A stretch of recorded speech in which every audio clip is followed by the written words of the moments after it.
So I think the lesson number one was that when you're trying to coordinate something that encompasses so many countries and so many different stakeholders, because we're not just working within academia, we're working with media unions, we're working with broadcast companies, we're working with nonprofits, etc., that entails a significant workload in terms of coordination, organization, etc.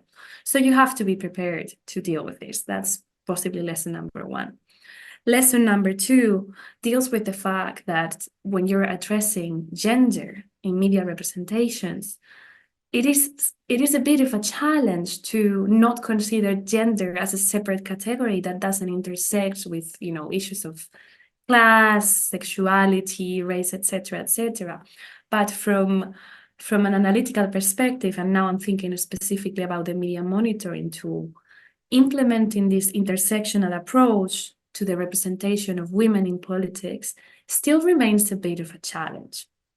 In relation to this, the challenge number three that I've sort of experienced when working in this project deals with the fact that our approach to gender and to representation in politics is still very much binarist. We consider gender as either men and women, and while there aren't that many non-binary, genderqueer, and gender fluid politicians, the number is increasing, and it's important to consider from a feminist and queer perspective that gender might not be as binary as we are accustomed to perceive it in the Western universe, which leads me to my third sort of challenge, which is the fact that since this project was funded by the European Union and the countries that we worked in are European, but a lot of our students do not come from Europe, it rapidly became apparent that our perspective to politics, to gender, to representation, to media, to freedom, to stereotypes, etc.,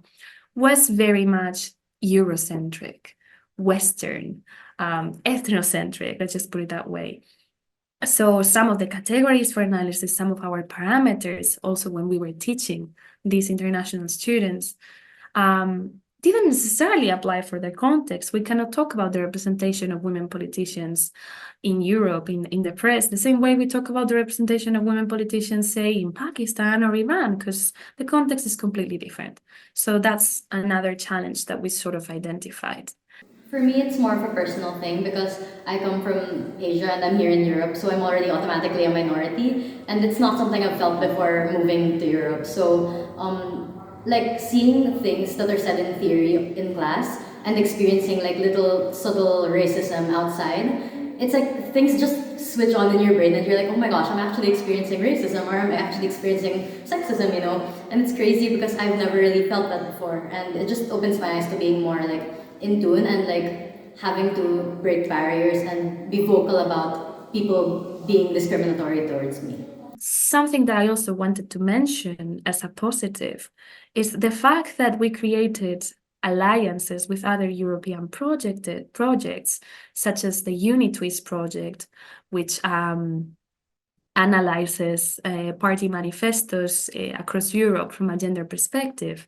And our students had to do an activity within this project, allowed for the establishment of synergies that were very creative and fruitful and productive for everyone involved. So I think the learning here is that students can act as really productive stakeholders and members, active participants in the conversation when it comes to European research projects as well.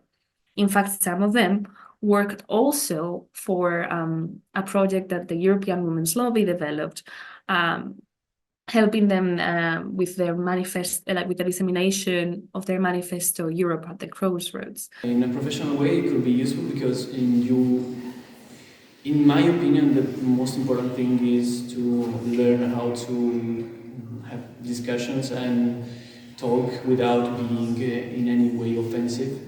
And that was the thing that enriched me most. So I'm going to use it also to have a conversation with people, not just in a professional way, but also personally, because I understand the fact that when I talk, I can hurt someone, and and I don't like this idea, so I'm gonna use these lessons in this specific manner.